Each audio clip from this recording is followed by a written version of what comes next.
this is an iHeart podcast. Guaranteed human. There's a difference between liking a house and actually getting it. Redfin is built to make up that difference and close the gap between finding and owning the home for you. Redfin agents close twice as many deals as other agents. So when you find a home you love, you're not a step behind when it comes to making an offer. That means less watching great homes disappear and more focus on the one you'll call home. Redfin helps turn saved listings into real addresses. Get started at redfin.com. Own the dream. Thank you for calling the Bombas Comfort Line. Bombas make socks, slippers, tees, and underwear made with the highest quality materials. Press 1 for comfort, 2 for style, 3 for donation. You chose style. Bombas has styles for whatever you enjoy. You can run in Bombas, lounge in Bombas, dress them up, dress them down, but always give back in Bombas. Because with every item purchased, another is donated. Bombas, comfort worth calling for. Go to bombas.com/audio and use code AUDIO for 20% off your first purchase. That's BOMBAS.com and use code AUDIO. Support for the show comes from Public, the investing platform for those who take it seriously. On Public, you can build a multi-asset portfolio of stocks, bonds, options, crypto, and now generated assets, which allow you to turn any idea into an investable index with AI. It all starts with your prompt. From renewable energy companies with high free cash flow to semiconductor suppliers growing revenue over 20% year over year, you can literally type any prompt and put the AI to work. It screens thousands of stocks, builds a one-of-a-kind index, and lets you backtest it against the S&P 500. Then you can invest in a few clicks. Generated assets are like ETFs with infinite possibilities, completely customizable and based on your thesis, not someone else's. Go to public.com/podcast and earn an uncapped 1% bonus when you transfer your portfolio. That's public.com/podcast. Paid for by Public Investing. Brokerage services by Open to the Public Investing Inc. Member FINRA and SIPC. Advisory services by Public Advisors LLC, SEC registered advisor. Generated assets is an interactive analysis tool. Output is for informational purposes only and is not an investment recommendation or advice. Complete disclosures available at public.com/disclosures.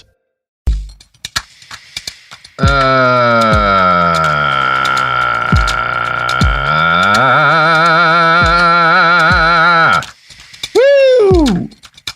What's Josef No. All right, it's coming in hot. Yeah. What's Josef Nope. Take two. Take two.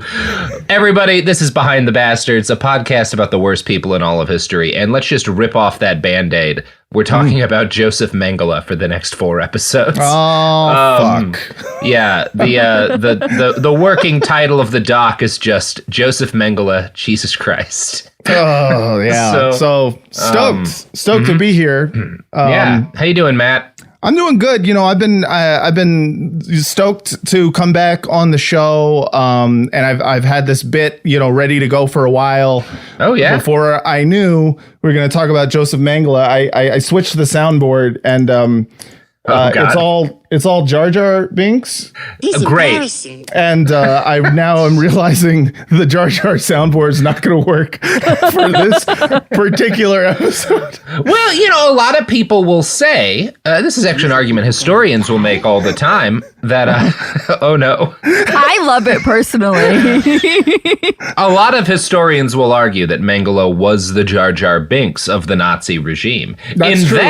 In that, he was an embarrassing and kind of sad character who nonetheless had an almost Forrest Gump-like availability around many of the most significant moments in the history of the Third Reich. Yeah, he was just around inventing smiley face T-shirts and seeing what will happen if twins put together. He also he was also briefly friends with Qui-Gon Jinn. But that's a separate matter. This is very, very bad. So I'm probably not going to do much Jar Jar this episode, just based on subject matter alone. Oh, boy. Yeah. But for the record, I'm enjoying. Yeah. Good. Look, there's a lot we can say about the wisdom of that particular decision, but what I respect is that you made a choice, Matt. Yeah. A lot of people in this life, never have the courage to choose, and you did, so thank you. Yeah, unfortunately, I'm someone who I like to commit to a bit. Subject matter be damned. I'm like, even if people don't so much enjoy Jar Jar coming in out of an episode with a evil Nazi doctor, it's like, hey, at least he's committed, right? Yeah, exactly. He being me, exactly. not Mengele. Yeah, well, he He was committed too. You got to give that to the man. So we have, we have this podcast. To start? Like, we do. Why don't we just pull the ripcord and go let's talk about, I don't know, fucking something fun. Cats, yeah. So no, we're not going to do that. We're going to talk. Although Josef Mengele did. Cats or cats as in James Corden in a bad costume. That's a bastard we should talk about. That is a bastard we should talk about. Josef Mengele also liked cats, so there you go. He had a few. So here's the thing. We do a history podcast here where we talk about the worst people ever.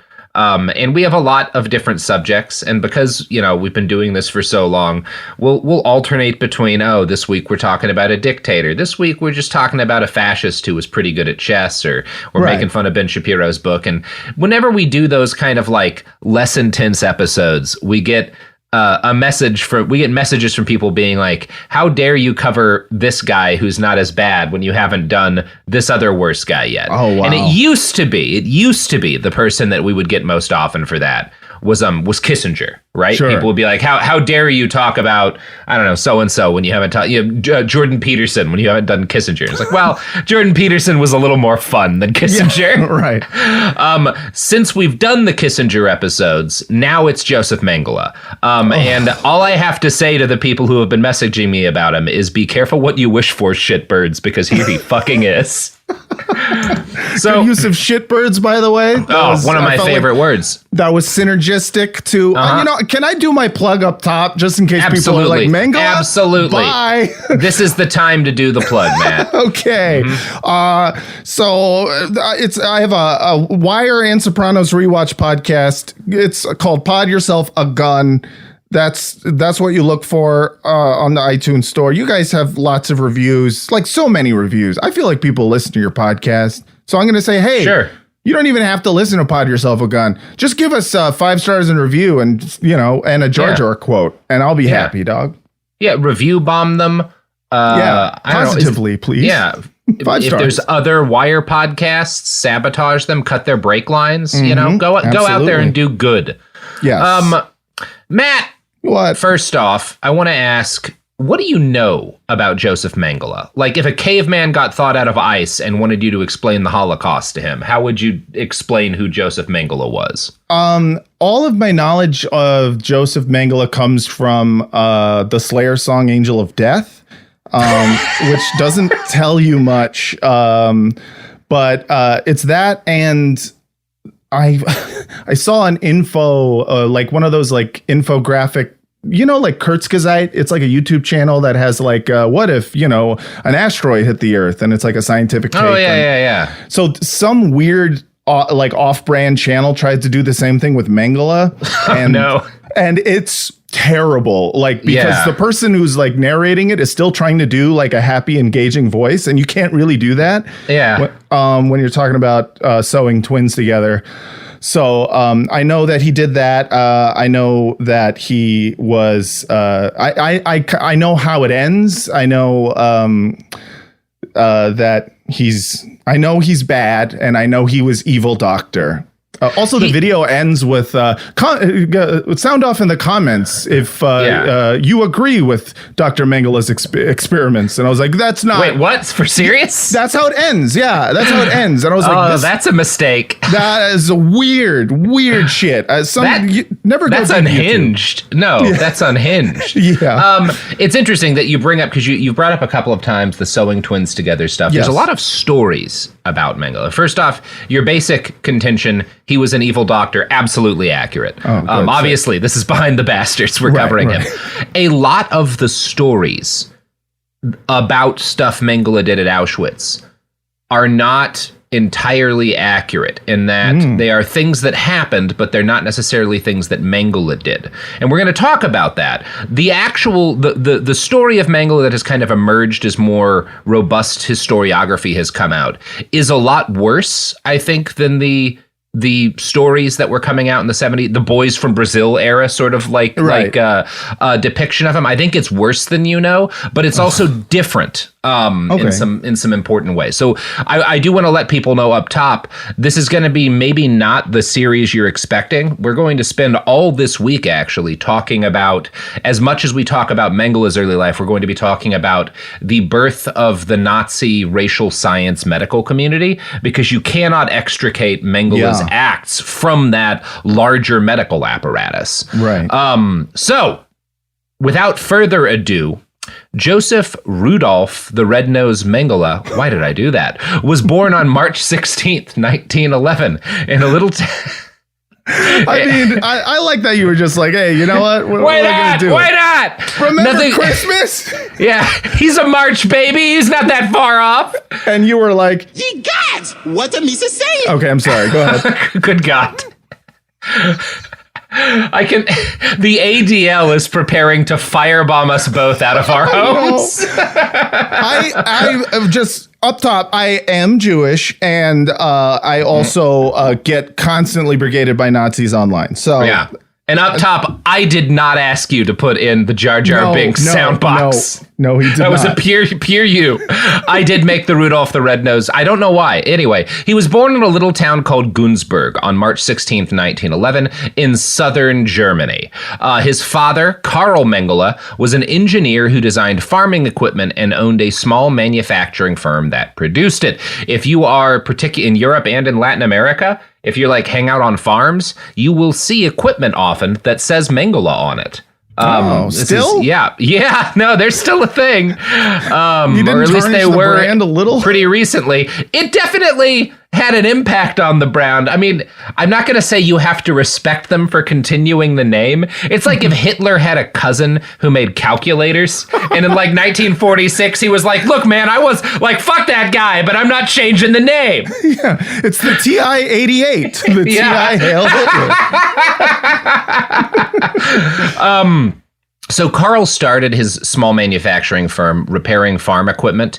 He had a little business partner for a while. They had a foundry where they would produce, tool pieces, but the foundry burnt down, and it might have been a little bit sketchy. I don't know. This happens to Karl like 2 or 3 times. Like his factory will burn down and he'll get a bunch of insurance money and make a better factory.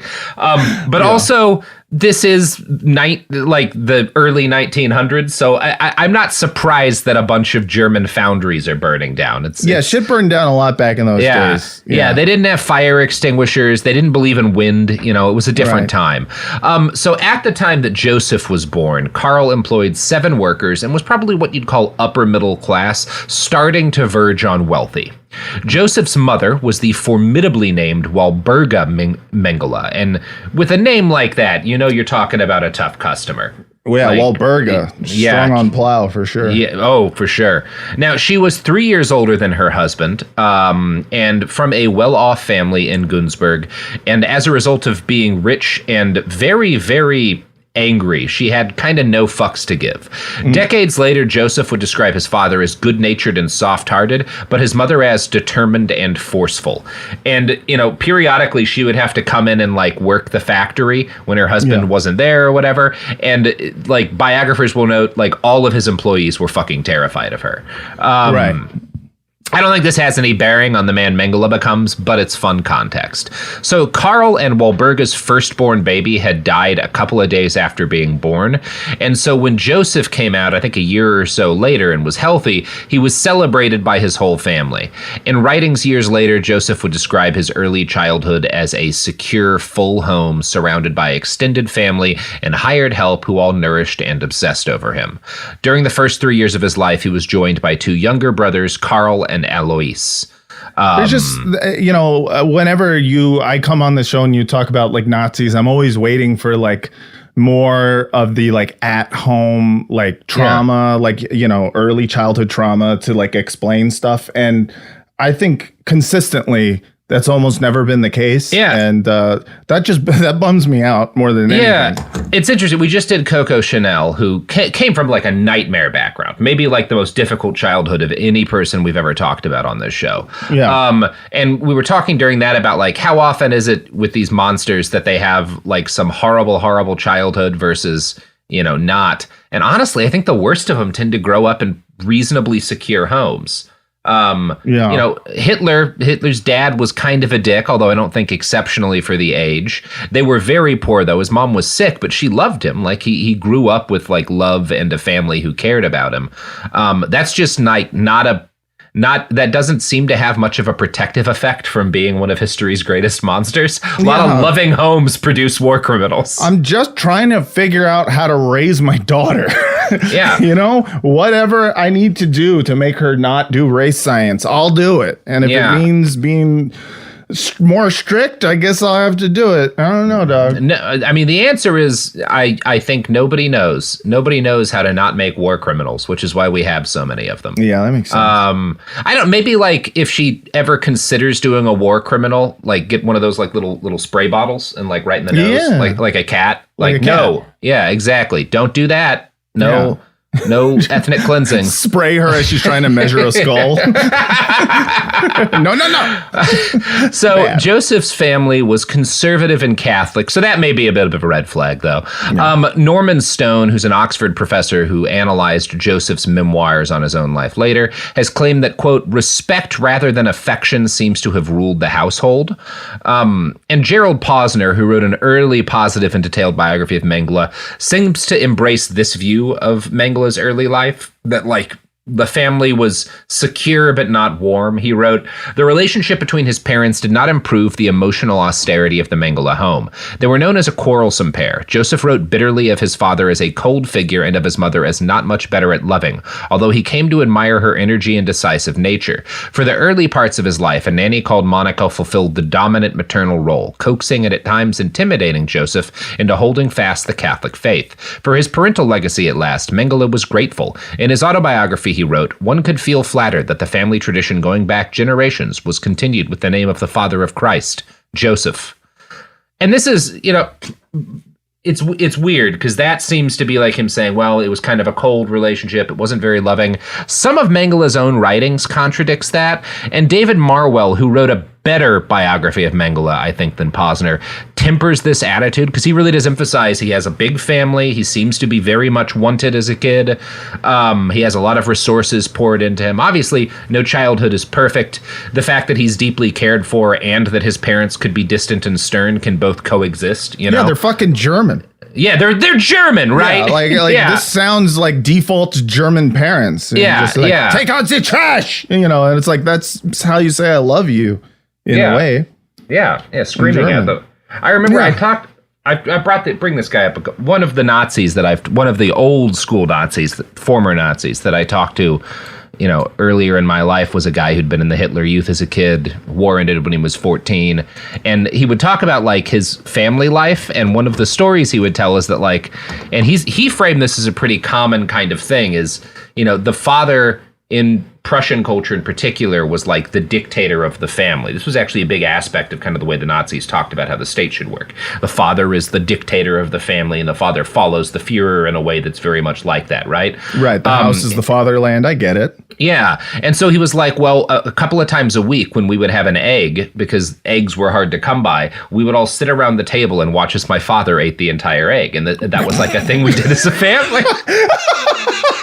It's fucking... It's so okay, funny. Children, get together. You're going to watch me eat the hard-boiled egg. Alone. Tell me more salt or less salt. Imagine this egg is the frontier of Poland. And we must crack it from the west. Jesus. I love like dogging your family like that. Yeah. Just like watch me eat the egg. You got to watch me eat this egg. You got to learn respect. One day you'll be the father eating the egg. Not sharing eggs with your family. Incredible stuff. You want some of this egg? Are you kidding? In Biden's America? We are coming back around to the age of eggs in short supply. So the same year that Joseph was born, Carl bought his first Benz automobile. He was well respected as a boss due to the fact that he was willing to get his hands dirty. He put in long hours. He seems to have been like a reasonably like easygoing guy, so I think his workers generally liked him. In 1914, when Joseph was just 3, a disastrous sandwich run ended wounded with a Habsburg and shortly thereafter a war that destroyed much of Western Europe. Karl's workforce had ballooned to about 30 men by this point, but the war takes Karl away from his child and business, and he spends the next 2 years serving at the front. Joseph's mother had to take over for her husband, but that actually did not go badly for the family. World War I is terrible for everyone else in Germany, but the Mengeles kind of do great. Because under her leadership, their firm gets awarded a bunch of government contracts. They're making military vehicles and carts and shit for the army.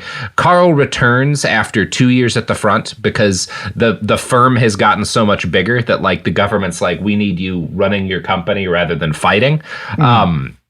Over the course of the war years, the Mengele family business triples in size and becomes one of the largest employers in the city of Günzburg. So everyone else spends World War I starving and desperate, but the Mengeles get rich. So that's good. He ate. He was having 3-4 eggs a week sometimes, Matt. making all the goons of Günzburg watch him eat it. When the fighting stopped, Karl led a seamless pivot for his company back to the production of farming equipment. And by the early 1920s, it was the third largest threshing company in Germany. And if you know Germans, they love to thresh. Big thresh culture. Big threshing. They thresh thistles. They're thistle threshers. They love thistle threshers, absolutely. So Mengele was now Günzburg's largest employer, and Joseph's family was the first family in a growing city. Of course, the 20s were good for more than just threshing. They also yielded a bumper crop of fascists. Karl was not quite a fascist early on, but he was a wealthy conservative, and so he was not very far from the fascists either. He was fasc-curious, maybe. Yeah, he was fasc-curious, you know. Yeah. And I'm going to quote now from Marwell's Unmasking the Angel of Death. Mengele's father was, at least at some point, a member of the German National People's Party. He was not then a supporter of the Nazi Party, as suggested by some who cite his having made one of his factory buildings available to Hitler for a campaign event in October 32. In fact, Karl first joined the Nazi Party in May of 1933, only after it gained power, in connection with his own bid for a seat on the city council, which had eluded his prior attempts in 1924 and 1929. According to historian Zdeněk Zofka, Karl Mengele's political aspirations were less ideological than grounded in his desire to influence the local business climate, and the local Günzburg Nazi Party officials accused him of purchasing his seat through a generous contribution. So he is not an ideological Nazi. He's like, I want to have Hitler speak at my factory because it will help me like get a tax break later on. I can work my way into the city council. No, yeah. It is kind of insane to me to like go Nazi just to be like the president of the Chamber of Commerce. You know what I mean? I mean, that's like 20% of the Nazi party. Right. Yeah. Like it's it's the 20% who had all the money. Yeah. Yeah. I don't know. We could say something about the way various business associations and special economic districts are kind of like reservoirs for fascism in the modern American context. These are the people pushing to put a lot of homeless folks in camps and stuff, and how a lot of Karl Mengeles are still out there. So that's good stuff. Anyway, it's good to know. Yeah, the Nazis. The Nazis get electoral power in Weimar, thanks in large part to the fact that people like Karl are there to help fund them. And also people like Karl, these upright businessmen who are not like wild-eyed Nazi mystics, right? They're not shouting all of the crazy shit. So normal conservatives are like, well, Karl's now with the Nazis, so I guess maybe they're okay, you know? He's look at all the eggs he eats. Yeah, so, you know, this guy's got money. He's eating all the eggs. Maybe there's something to this. Maybe this Hitler guy is going to take us some good places. So for his part, Joseph's affluence allowed him to avoid all of the traumas of the era he was raised in. You know, the Weimar years are a tumultuous period for most Germans. He is not ever starving. His family is not ever dealing with, like, inflation hits them too, but it's not causing them to be unable to pay for things that they need. Right, like eggs. Yeah, like eggs. And so he has a happy childhood. His family tends to recall him as a sunny and fun-loving child. He liked to ride horses. His favorite way to help out the family business was to pull company transports away from the railroad on his draft horse. Very early, he's doing railroad shit, which is unfortunate. Yeah. He was just like, I don't know what it is about trains, but I just I just feel drawn to them. Yeah, I'm drawn to them. Yeah. So, Matt, this is going to be a bleak story, but I have some good news for you. I have some really good news for you. What is it? This is going to make everything a lot easier for us because... Is it ether?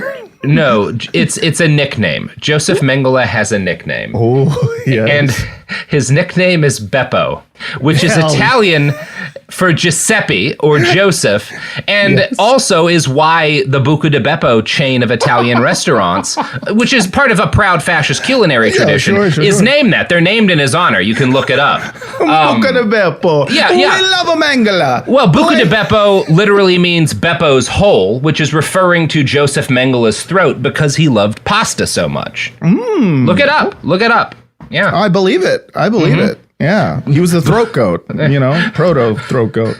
Buca di Beppo, when you're here, you're a Nazi. A lot of people don't know this. Every $1,000 you spend at Buca di Beppo restaurants buys a sea mine to blow up a transport taking migrants from the north coast of Africa to Italy. I think that's the Buca di Beppo guarantee. Yeah. So, did we succeed in getting that big Beppo sponsorship yet? For some reason, I haven't heard back. Well, maybe Olive Garden will take us on. Yeah, but you got to keep trying for Buca di Beppo. I mean, they have such big plates of pasta. You don't want to massive plates of pasta. Yeah. Eat all the pasta, but do it in front of the Jew. So Beppo was a gifted student. He was never quite top of his class, which is also a thing you see with a lot of these like Nazi functionaries where like they do okay in school, but they're never quite the best. That's one of the things Nazism offers people who feel like they should have. I did okay, but I feel like I should have done better based on the fact that I'm white. The Nazis will make me feel special. Yeah, exactly. Are you a B student? Do people think you're, I don't know, second tier? Join the Nazis and we'll convince you that no, you deserve to be in the first tier. Yeah, we'll give you a chance to conduct the invasion of Russia. And good prove luck. that you deserve to get better grades. So he was he likes music. One of the things he does when he's a little kid is he writes a fairy tale to put on for the benefit of a local orphanage. He's going to have a lot of stories that involve orphanages over the next few years. Yeah. Some less nice than others. A couple. So he was as community-oriented as was pretty normal for a German kid from his class in those days. He joins the Red Cross as a volunteer. He's in the Grossdeutsche Jugendbund, which is a Boy Scouts analog that was pretty fascist. He eventually becomes the leader of his town's Jugendbund chapter, which consisted of 60 boys and 30 girls. So, hey, they're at least mixed gender. That's good. Yeah, look at that. Good for you, Jugendbund. Yeah, maybe they'll be all right. Yeah. End of pod. So Joseph would later reminisce over one of the solstice celebrations that he organized for the Jugendbund, and oh boy, Matt, quote, "We were proud of our big solstice fire, which blazed into the heavens on a ridge opposite the hometown, announcing that a small group of boys and girls today celebrated the solstice with fervent thoughts and desires in their hearts to awaken and arouse the people of their homeland to the holy struggle of liberation from the shackles of the nefarious Versailles Treaty. The flames should liberate us and illuminate our way. They should warm us with the love of our great people and of its high culture, and they should incinerate all discord among us Germans." Look. I brought punch. Why is he speaking like this? We were going to make s'mores, but now things have gotten dark. I thought this was a bonfire. Why is this guy talking about destruction like this? Okay. So, I should note that the Jugendbund did not accept Jews because, as Joseph would explain later in his diary, the, quote, "characteristic qualities of the German people could not be expressed if there was alien incrustation allowed to flourish." Yeah, they can't say the K word. That's literally just like, as soon as the Jews come, all of a sudden we can't tell our killer jokes. Yeah. Now, you could look at this and say, like, obviously he was going to grow into a Nazi, but historians will note that, like, this is pretty normal German anti-Semitism. Like this is pretty normal for the people who don't become Nazis. Like the fact that this is a part of his upbringing. Obviously, it influences the Nazi he becomes, but we shouldn't pretend like he was being directed into fascism. It was more that like this was like all over the fucking place. People were racist as hell. Right. Yeah. You can't like just look at. It was just part of the norm. It was the norm. Yeah. Everyone was. There's communists who have this childhood, right? In this period. Right. People who grow up to be communists, who have experiences like this. It's not uncommon.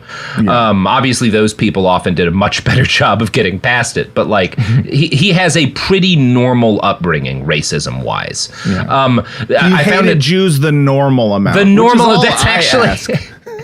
That's all I ask from people. Just hate Jews the normal amount. Yeah. You know. Yeah. Fine. I can live with the normal amount. Well, yeah, maybe put a pin in that one, Matt. Yeah, maybe not to live. All right. So, given that this was the very early 1900s, Joseph's young life also had its requisite brushes with death. When he was 6, Beppo fell into a rain barrel and very nearly drowned. Comrade anti-fascist rain barrel tried.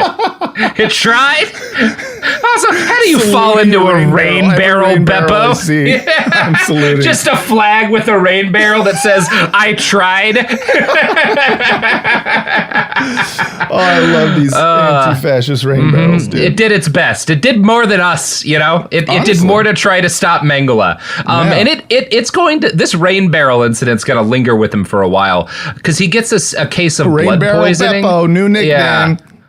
So he winds up sick after this, and kind of like a long series of illnesses leads him to getting osteomyelitis, which is a bone marrow inflammation. And so he's going to be, after this rain barrel incident and like some incidents that come after it, he's going to be like a really sick kid.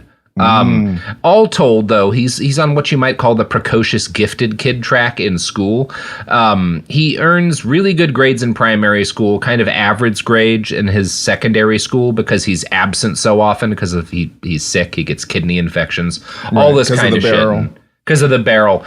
And anyway, all of the health problems leads to his family sitting down and being like, well, we wanted him to run the company, but he's kind of like always dying. Yeah. So maybe we give his little brother the company, and he can just figure his own shit out if he ever stops dying. That's the decision his very German family makes. Yeah. And so Alois is groomed to lead the family firm, and Joseph, as he nears graduation, is forced to find something new to do with his life. And he doesn't write about this in detail. He seems to have been kind of ashamed of this. I think this really fucked him up, and to be honest, it fucked a lot of us up, because we would all prefer Josef Mengele, farming machine manufacturer. Seriously, dude. One of the greatest mistakes ever is not just giving him control of the company. Yeah, let him invented some nice combination. He'd have made tractors or shit, you know? Yeah. Would have been fine.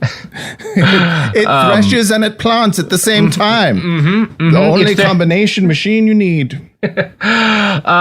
Speaking of combination machines, you know, Mengele Machine Works makes an incredible range of domestic plows, of threshing machines, of mowers. You know, why don't we have our sponsors at Mengele just kind of cut in here and throw in an ad? They got a promo code for you. So if you want 20% off of Mengele products, just enter promo code Not That Mengele. Wow. This podcast is sponsored by BetterHelp. I get it. February's full of flowers, candy, stuffed animals, and of course, expectations about Valentine's Day in particular, and about relationships and dating in general. And these conversations, these expectations can feel overwhelming and stressful. No matter where you are, whether you're married or dating or single or just focusing on you, you're right on time, and therapy can help you find your way and see more clearly where you want to be. So if you're looking for a little bit of help figuring out things in your own love life, if you're looking for some help balancing things, therapy can be a great option, and BetterHelp is one option for therapy you should consider. BetterHelp therapists work according to a strict code of conduct and are fully licensed in the U.S. BetterHelp does the initial matching work for you so you can focus on your therapy goals. A short questionnaire helps identify your needs and preferences, and their 12-plus years of experience and industry-leading match fulfillment rate means they typically get it right the first time. If you aren't happy with your match, switch to a different therapist at any time from their tailored recommendations.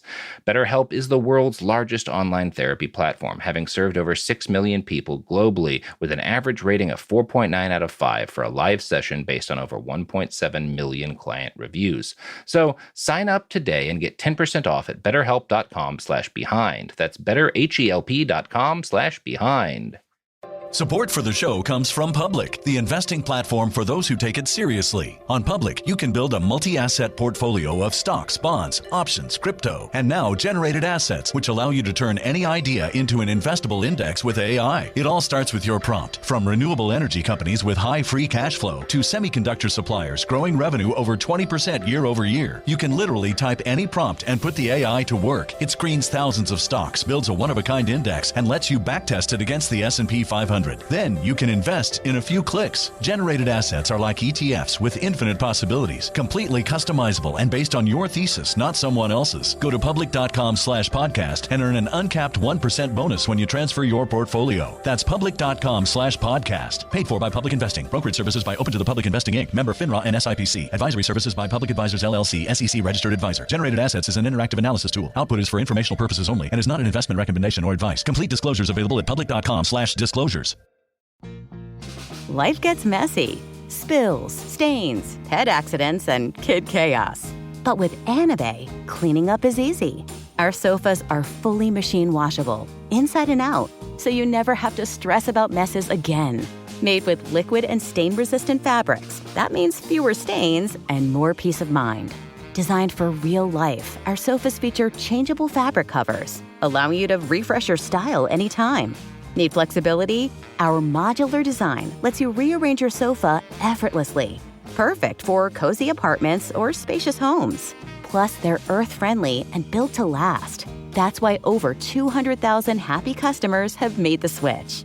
Upgrade your space today. Sofas start at just $699. Visit washablesofas.com now and bring home a sofa made for life. That's washablesofas.com. Offers are subject to change and certain restrictions may apply. We're back. So, good stuff. So as he's kind of nearing graduation and trying to figure out what he's going to do with his life now that the thing he'd prepared for as a child was not a possibility for him anymore, Joseph thought back often to his favorite high school teacher, Uri, a gifted educator who, to the detriment of all mankind, succeeded in sparking in Joseph a lifelong love of the sciences. Again, never teach children. It's a horrible idea. See, this is why I'm against women in STEM. Because I don't want them to become Mengeles. It's that simple, Is that it? Excellent. And men in STEM. And men in STEM. No one in STEM. science. Yes. No. This is why we need to put more lead in the gasoline. Yes. You know? Make it impossible for people to do science, and we'll solve all of our problems. Yeah, exactly. Yeah, we'll just have plagues every now and then. But a plague's nobody's fault, Yeah, that's God. Yeah, that's God. Saying, let's send the numbers out. He's probably angry at us because we didn't pray enough for rain or something, Who knows? Maybe we gotta, now we're sacrificing people again. It all comes back to child sacrifice one way or the other.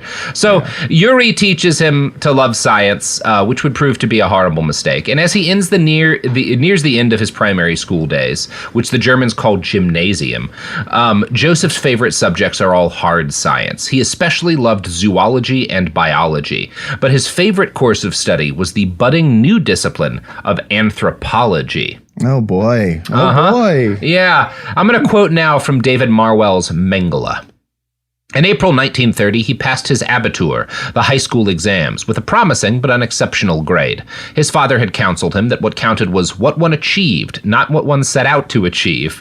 Initially, Joseph considered becoming a dentist, since he was convinced it would be very profitable. There was not even one dentist in my native town. But after discussions with his school friend, Julius Deisbach, a young Mengele decided dentistry was too specialized. He opted instead for medicine, with an emphasis on anthropology and human genetics, so I could study the whole range of medicine.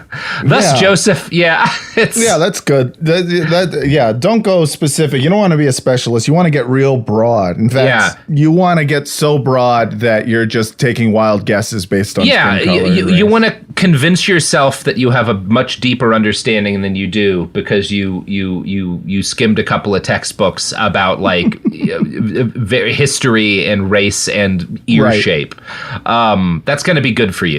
So part of why he's drawn to this so much is that no one in his family had done anything like this. There weren't any PhDs in his family. There weren't any scientists in his family. He brags to his friend Deisbach, "My family will be very impressed when I become the very first Mengele scientist." Yes, Oops. People will remember the name Dr. Mengele. He's not wrong. There is a bunch of shit he writes when he's young about how I want people to remember my name, and mission accomplished, Joseph. You did it, buddy. Good shit. So this is where we're going to have the first of a couple of detours, because you can't tell the story of Joey Mengs properly without telling the story of anthropological sciences in the late 1800s and early 1900s and how they became wedded to nationalist politics in the post-war German state.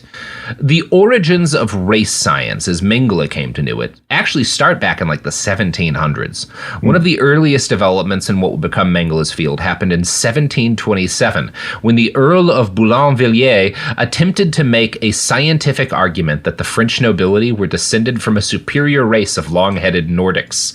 The French peasantry, he argued, were just descended from the Gauls that Caesar had beaten, and thus the rule of the French royal family was enshrined in immutable biological law. Dude, wait, hold on. Are you trying to tell me that science was just used in order to justify royal nobility and king's rules? Is that Yeah, it's kind of like the root of a lot of genetic science, in addition to the stuff that was like, I want to see if we can crossbreed peas, which is, groundbreaking work, was also like, oh, maybe this will allow us to find another reason why we should never not be in charge. Well, you got to take the good with the bad.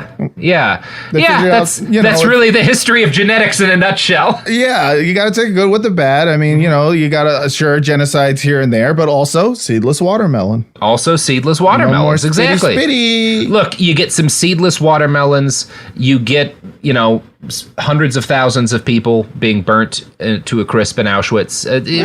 Who's to say? Who's to say? And if if you think and dwell on that and you feel bad, smoke some Sensimilia, dude. Seedless weed, bro. Seedless weed. Also bred using the great science of Galton. Or Lynette, whatever. I think it was Galton who did that shit. So his argument, the Earl of Boulainvilliers or whatever, did not spread that far beyond France, but the work of early naturalists would provide a shot in the arm for future rich assholes looking to make similar arguments to justify subjugation. One of the first scientists in this field, who's not a bastard, was the father of modern taxonomy and binomial nomenclature, Carolus Linnaeus, who you probably heard about in middle school or high school. Carolus, obviously not a Nazi. He saw, and in fact, there's some really progressive attitudes towards what he thought about the world. He saw humanity as another species in the animal kingdom, which, given the way Christians talked about animals in this period of time, was a pretty noteworthy belief. Linnaeus noted that there were many subspecies of other mammals, like dogs and cats. You've got wolves and you've got coyotes and you got all these different I don't know if he used that specific example, but that kind of stuff. And he was like, well, you should probably categorize humans the same way, which, given the era of science he's in, is not a bad thing, but it's going to cause some problems later because he divides the human race into 4 subspecies: European, American, Asiatic, and African. I don't think Carolus means much by it, but it's going to become a problem. Yeah, I mean, he tried his best, but I got to say that classification was a bit careless. Sorry. Wow.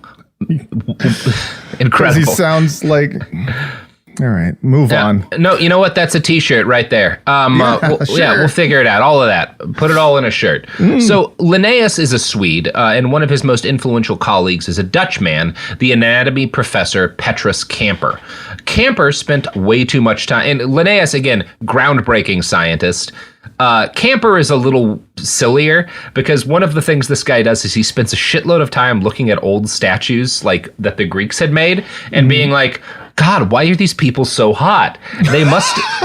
This must be evidence that they are like the master race, and we're all like descendants of them whose blood has been dirtied by race mixing. Is kind of the. You just described the mindset of like so many Twitter accounts. Exactly. All of these like traditional vibes Twitter accounts are like, look at this statue. Why don't we look like this anymore? They're like, look how hot the statue is, and guess what? That's a normal penis size. It's normal. It's very funny because like 1,000 years from now, after, the nuclear war or the mushroom plague or whatever gets us, some scientist is going to find old copies of Us magazine and start doing a racial taxonomy. There's 4 subspecies. There's the Beyonce, there's the Pascal, there's the Cruz, and there's the Yeah, no, seriously, they're just going to be like, there were no flaws anywhere in their skin. Sometimes they had no belly button, which may have been an airbrush mistake, but I'm just imagining like year 4000 Nazis like marching half naked under a banner of Post Malone. Or just looking at a bunch of fucking like old Vines and old TikTok filters and just being like, the master race of the time sometimes had this, they had dog ears, and when they would open their mouth, a tongue would roll out. Yeah. Or they would have the butterflies around the eyes. So clearly race mixing has destroyed us. Future Catholic stained glass release, instead of like having the halos above their head, they're just all yassified. Yassified Jesus. It was 1795 that we first get the term Caucasian, coined by Johann Blumenbach, who was, of course, a German. Blumenbach used the term to, quote, describe the variety of mankind that originated on the southern slopes of Mount Caucasus, along Europe's eastern border. He described Caucasians as the original race and the most beautiful. Now, okay, well, here we go. Yep, we're off to the races now, Matt. Yeah, let's do it. None of this can be separated from the Atlantic slave trade, which is starting to roar at the time, or from the ongoing genocides in the Americas, both of which cry out for a scientific, rational explanation that lets Enlightenment Europeans feel good about the crimes against humanity they're committing, right? It would be one thing to be like, I don't know, man, look back at the Romans, look back at like fucking Han China, look at people forever. We always are murdering and raping and enslaving each other. We're just like that. But Europeans don't want to do that. They want to be like, no, but we're liberals. Yeah, there's a scientific reason we should be doing this. You know, we read philosophy and we understand, how precious the human soul is. Yeah. But I think science says those guys are not human, so kill all of them. Yeah, it's really easier for someone else to make my drinks for me, so I'm gonna write a lot of books. Exactly, dude. That's why you get your PhDs, just to justify exploiting every person of color you see. This is like fully half of genetic science. Yes. Yeah. So in the 1800s, a generation of scientists arose that took the start Blumenbach and Camper and Linnaeus had made and extended their conclusions much further. Samuel Morton theorized in the mid-1800s that intelligence was linked to brain size, declaring that white people had larger skulls and were thus superior. This is like one of the precursors to phrenology for sure. Hell yeah. Morton's work is quoted and shared extensively by journalists and teachers in the era, and it becomes accepted as settled science by a lot of white people. Now, there was disagreement even in this period. By principled men of science like Friedrich Tiedemann, who is also a German. To be fair, like the Germans are on both sides of this, fighting against it as well. And Tiedemann, using the very best scientific methods of the day, tries to replicate Morton's research about obviously white people have the biggest brains, and he can't repeat it. Repeatability is a cornerstone of the scientific method. It's the whole thing. It's a big part of it, yeah. Yep. And he can't do it. So he's like, I'm going to quote actually from a write-up in Facing History that kind of summarizes this. He also found no evidence for the racial hierarchy, a kind of racial ladder on which Caucasians always stood at the top and Africans at the bottom, that Morton had claimed to uncover. Tiedemann's work did not attract much attention. It was largely ignored or dismissed as unscientific. But I don't think we should. I think as much shit as we're going to rightfully give the German scientific establishment this episodes, we should note there are always guys like Tiedemann being like, fuck this shit. What are you talking about? You people are like idiots. Like not true and not, very stupid. Not right. Yeah. And he's not the whole idea of on its face, it is just the dumbest, funniest thing that these guys are scientists and they're going, the bigger brain may make more smart. And I'm just like, what the fuck are you like? It's like the same reason that people, greenlight movies like The Meg, where they're like, what if shark big? Bigger shark, better shark. It's like very stupid. You got to be kind of you gotta be kind of a dumb guy to be like, big brain. A lot of it's just like, the under this kind of belief that I think a lot of people, particularly people who are kind of inherently conservative, have, that it's uncomfortable thinking that there might be other equally valid ways to live that are also require an equal but different level of development and scientific understanding. One of my favorite examples of this, there's a great story. There's this place it's somewhere in the Amazon. I forget exactly which modern day country it's in, but it's generally known to anthropologists and archaeologists as the lost city of Z. That there were in the late 1800s, I think early 1900s, a bunch of these, exploration age Western scientists are always trying to find, because I think there's supposed to be gold there or some shit. And one of the guys who's looking for it the most does 3 trips there, and every one of them goes the same way. He enters the Amazon with 100 men, and 6 of them come out a year and a half later, and everyone else has died horribly. And on his 3rd trip in there, they're all starving, they're on the edge of death, they're sick, and they finally run into a group of natives who are willing to talk with them. And the natives are like, what, you guys look like shit. What's going on? And they're like, this jungle is a green desert. There's no food at all. And they break they grab this plant and break it in half and toss it in a pond, and a bunch of fish float up to the top, because the plant was full of a neurotoxin that they knew you just dump this in the water, it stuns the fish, then you just grab them. They're like, look, there's all sorts of food around here. What's wrong with you guys? Have you all just been dying and not knowing this? Because big enough. They had spent all of their time writing books about skull shape, whereas these people had spent their time figuring out how to turn their home into a fucking giant grocery store. Yep. I don't know. I know what I find more impressive, but Europeans do other stuff too, right? They make boats, so those are cool. Yeah. So that's how we get the movie Master and Commander. So who's to say, right? That's true. Who's to say? That's true. It's a mix you can't discount that. That was a triumph. That was a triumph. That's occurring around this period of time. And also, unfortunately, the scientist on that boat, the doctor guy, probably had some race science books on that boat with him. I'm afraid it's unavoidable. They have all sorts of books. You can't fault someone for. Yeah, you can't fault them. I don't know. I've only read one of the books that movie's based on. Good movie though. So Tiedemann is not the only guy who's pushing back scientifically on the arguments of kind of scientific bigots in his period. Now, to be noteworthy, the guys who are arguing against some of this early race science, their science is often bad too, right? The fact that they are see properly that their colleagues are making bad arguments doesn't mean their arguments are scientifically flawless. A good example of this is the 7th president of Princeton, Samuel Smith, who speculated that black people were human beings just like white people, and they were just black because a large freckle had spread over their entire body due to sun exposure. It's close. Okay. It's melanin. His heart is in the right place. Right. I get where he's Yeah, he's not. He's almost there. Yeah, he's got pieces of it. So Dr. Benjamin Rush, meanwhile, argued that all babies are born white and that black skin was the result of mild leprosy. Now, way off. This kind of shows how sloppy the scientific method is, because, like, I don't know, you can just look at a baby. Like, that's pretty easy to disprove. You can just look at a baby, but, you know, whatever. As a general rule, the scientists arguing that there were perceived...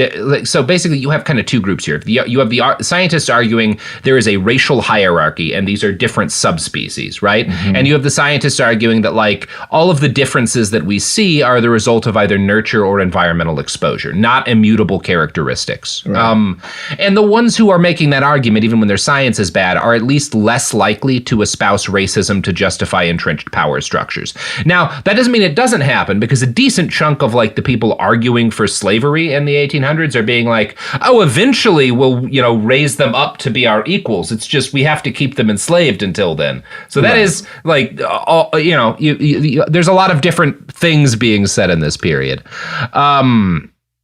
Yeah, so there's a lot of cool stuff happening in early race science. One of my favorite guys here is Lord Monboddo, a Scottish philosopher who believed that he's one of these guys who it's all about environmental exposure and nurture and stuff. And his big argument is that, like, one day we will train chimpanzees to be integrated into society.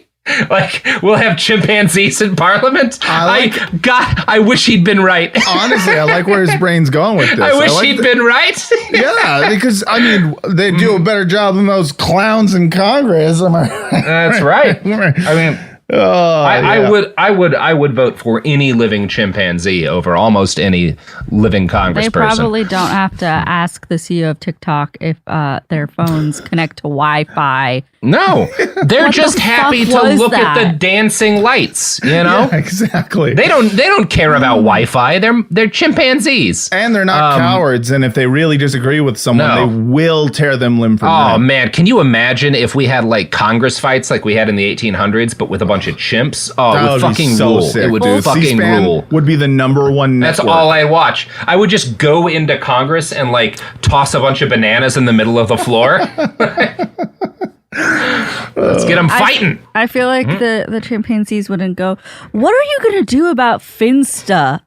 Yeah, right. It's so embarrassing. No, It is embarrassing. We would have a lot more land devoted to banana cultivation. I feel like they don't actually eat bananas, and I heard that at some point, but fuck it. Like, look, whenever we get something like this wrong, it gives some beautiful Redditor a chance to be like, well, actually. Yeah. My time has come. Mm-hmm. And God bless you. I just want to make you people happy. So yeah. You should do all of these scientists. An ad break now, though. You know, Sophie. Robert. Yes. Support for the show comes from Public, the investing platform for those who take it seriously. On Public, you can build a multi-asset portfolio of stocks, bonds, options, crypto, and now generated assets, which allow you to turn any idea into an investable index with AI. It all starts with your prompt. From renewable energy companies with high free cash flow to semiconductor suppliers growing revenue over 20% year over year, you can literally type any prompt and put the AI to work. It screens thousands of stocks, builds a one-of-a-kind index, and lets you backtest it against the S&P 500. Then you can invest in a few clicks. Generated assets are like ETFs with infinite possibilities, completely customizable and based on your thesis, not someone else's. Go to public.com/podcast and earn an uncapped 1% bonus when you transfer your portfolio. That's public.com/podcast. Paid for by Public Investing. Brokerage services by Open to the Public Investing Inc. Member FINRA and SIPC. Advisory services by Public Advisors LLC, SEC registered advisor. Generated assets is an interactive analysis tool. Output is for informational purposes only and is not an investment recommendation or advice. Complete disclosures available at public.com/disclosures. Tired of spills and stains on your sofa? Wash away your worries with Anabay. Anabay is the only designer sofa that's machine washable inside and out, starting at just $699. Plus, Anabay sofas are pet-friendly, stain-resistant, and feature changeable slipcovers and modular pieces. Get up to 60% off site-wide with a 30-day money-back guarantee. Visit washablesofas.com to get yours now. That's washablesofas.com. Offers are subject to change and certain restrictions may apply. Hey, this is U.S. Olympic gold medalist Tara Davis-Woodhull. And I'm U.S. Paralympic gold medalist Hunter Woodhull. As athletes, our lives are about having a clear path. And a team that you can absolutely trust. So when it came to getting the best mortgage, we chose PennyMac. PennyMac is proud to be the official mortgage provider of Team USA and you. Learn more at pennymac.com. PennyMac Loan Services, LLC, Equal Housing Lender, NMLS ID 35953. Licensed by the Department of Financial Protection and Innovation under the California Residential Mortgage Lending Act. Conditions and restrictions may apply. We're back! Oh, sorry. I was waiting for a speaking of bananas or something. Yeah, so there's a lot of scientists in this period, the kind of anti-race science guys who believe that all of the differences between men and women and between different races that they believed existed would be reduced by social reform and legislation. And you can see kind of evidence of this in the French Revolution, these ideas of liberty, equality, and fraternity. The fact that it comes with like increased civil rights to Jewish people in the French Empire. These are all results of that intellectual tradition. But progressive ideals like this always have their limits. And again, slave owners would use versions of this argument to justify aspects of what they were doing. Once slavery falls in the United States, there's kind of a panic among a lot of people that race mixing is going to occur, and thus would disastrously water down the potential of the species. Racial hygiene became a common topic of discussion among medical professionals in the late 1800s.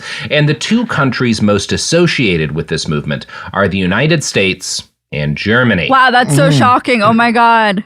Yeah, it is. And who would have thunk it? Yeah. Not my America. That's not my America, guys. My America is in my head, and it's made up of all of the things of my morals. So my America, doesn't have stock rooms full of skulls of people that came from somewhere. Nope, not in my America. It's a land of milk and honey. We have talked about race science in the United States a number of times, but right now we're getting back to Germany. So the Kaiser's Germany had started to invest in research on racial heredity a few years prior to World War I. Actually, the year before Josef Mengele is born, the Reich Health Office puts together a file on Rassenhygiene, which actually sounds more racist than race hygiene. Yeah. It's much worse in the German. Rassenhygiene. It included studies on population control and papers on racial differences between Germans and Jews. Now, the Kaiser Reich, very racist. This is evidence of that. But when the war comes, all of this kind of talk of differences, it doesn't go away, but it fades a lot. Because the Germans are suddenly like, who dies exactly the same in front of a machine gun? Jews and Germans, and we need a lot more of both if we're gonna get rid of all these Allied bullets. Who both have opposable thumbs and a little index finger that go pew pew. The Jews and the Germans. Yeah, so, we can all do it. Let's table the race thing for a second, for a little bit. Figure out how to take over Europe. I mean, kind of famously, Hitler gets awarded his Iron Cross in part due to the intervention of his officer, who's a Jewish man. Like, this is the Kaiser Reich. A lot of this stuff still exists. It's budding, it's building, but it's also not like the same as it's going to be.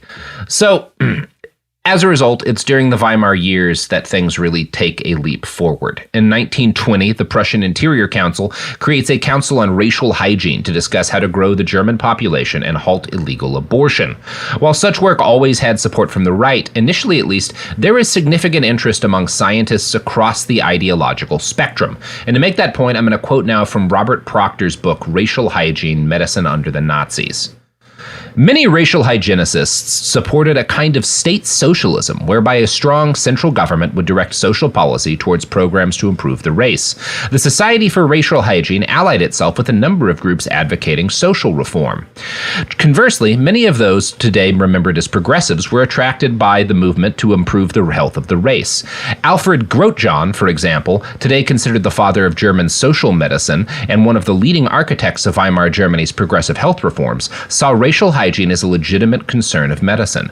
He was one of those who defended the use of the term eugenics rather than racial hygiene in order to avoid confusion with racist notions of the political anthropological variety. According to Grotjahn, racial hygiene would provide long-range preventative medicine for the germplasm of humanity that would complement both traditional curative medical care and concerns for the human physical and social environment provided by public health and social medicine. Racial hygiene, along with social hygiene and personal hygiene, was simply one element in a larger, more comprehensive program of human health care. Grotjahn's views earned him the respect of more devout racial hygienicists. He was one of the few social hygienicists in the Weimar Republic willing to advocate compulsory sterilization. He also advocated for increased powers to commit upwards of 1 million defective asocials to psychiatric institutions. After 1933, German theorists, or Nazi racial theorists, were able to turn to Grotjahn as an example of a socialist who supported strong measures in the field of racial hygiene. So, this is a thing that doesn't get talked about enough. That is the father of the German welfare state in a lot of ways, Grotjahn. And at least in the healthcare portion of it, he is a social democrat, and he is in favor of committing 1 million asocial people involuntarily to institutions and sterilizing en masse people he views as defective. The same thing as brushing your teeth. Yeah, it's the same. It's the same as any kind of hygiene. It's like taking a shower. Yeah. So you take a shower and then you round up people. Yeah, you start putting them in buses, camps, trains. And a lot of it's when we talk about race science, because of what happens and because of all of the worst crimes are in fact committed by the Nazis when the right is in power, we do tend to ignore the fact that eugenics and race science in Germany are popular everywhere, including with communists.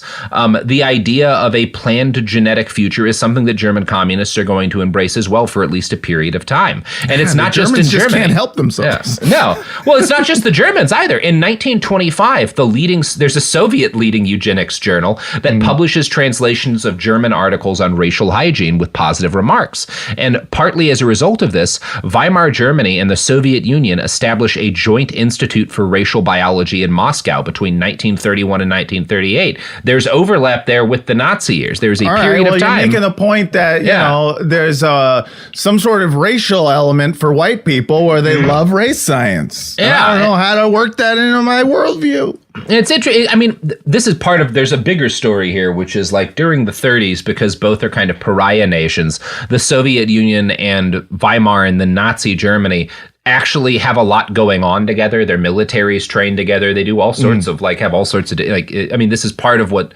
kind of lays some of the bones for the Molotov-Ribbentrop Pact. Right. But race science is not absent from the Soviet Union in this period. Many people know that the Third Reich's genocidal efforts began with the T4 euthanasia program, in which people who were physically handicapped or seen as feeble-minded were put to death in traveling gas vans. Less is known that in 1928, it was socialist Dr. Rainier Fetscher who carried out some of the first sterilizations in German history. He is doing eugenic sterilizations on his own without any permission. He's like breaking the law to do this, and he's like a socialist activist. Now, the point here is not that socialists and Nazis had the same attitude towards eugenics. It's just that eugenics beliefs were popular even among socialists and communists. Yeah, obviously, the Nazis are the ones who use these ideas to massacre 12 million people in the service of race science. I'm bringing this up because you have to note that when you're talking about the origins of these ideas that are accelerated by the Nazis and adopted by them, they are not controversial among a lot of scientists, even scientists who find fascism abhorrent. There's a lot of anti-fascist scientists who nonetheless believe the Nazis are not entirely wrong about race science. That's the period that we're in. So probably the most significant development in the early history of German race science is the establishment of the Kaiser Wilhelm Institute for Anthropology, Human Genetics, and Eugenics. Very funny. We know it today, Kaiser Permanente.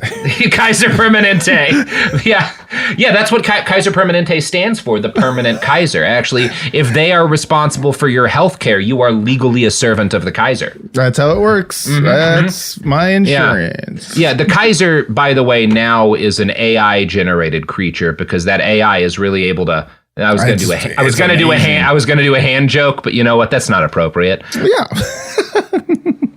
So that Kaiser Wilhelm Institute gets started in 1927, also in Prussia, which is kind of the stronghold of militarist conservatism in Germany.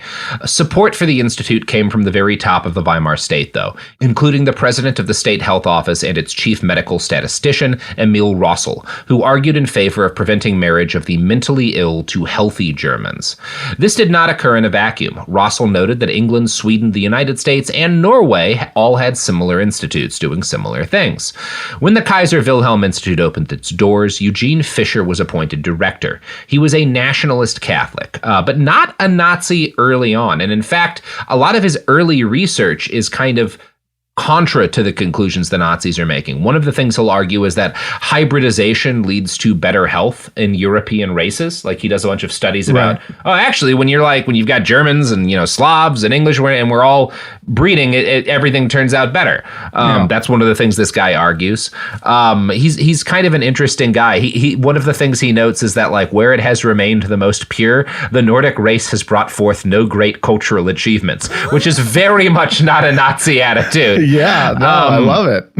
Yeah, and that said, he's going to, once the Nazis take power, he's going to stop saying this shit and start pushing hardcore Nazi dogma, and he's going to bring in a lot of scientists who are just straight up Nazis. And the most influential of these is a guy named Ottmar von Verschuur, who is a war veteran and a member of the right-wing Freikorps paramilitary. He is also a scientist studying genetics and race who is particularly fascinated with twins.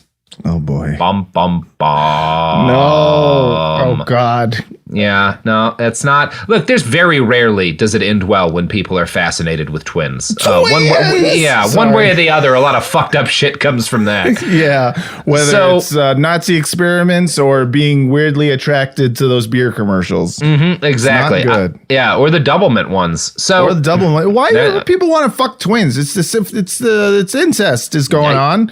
So I'm not into it. I'm on record. Wow, that's another T-shirt.